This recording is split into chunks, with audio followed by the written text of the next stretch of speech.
Mantan karyawan Topshop sebanyak 11 orang diduga maling barang kecantikan senilai 140 juta rupiah dari toko tersebut berujung damai atau restoratif justice.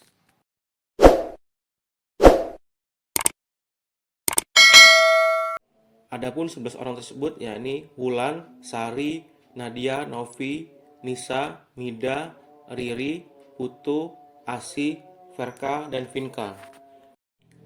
Founder Topshop Corp, Feni Kustrianti ini mengatakan mantan karyawannya 11 orang tersebut beraksi tahun lalu dengan kerugian mencapai ratusan juta rupiah.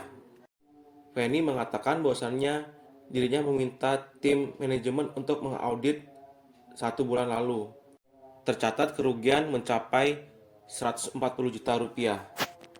Dirinya meminta kepada mantan karyawan tersebut untuk bertobat agar tidak mengulangi perbuatan tersebut. Proses RJ dilakukan di kantor hukum WFS. Ada yang punya orang tua yang udah sakit, ada yang udah gak punya orang tua, ada yang jadi tulang punggung.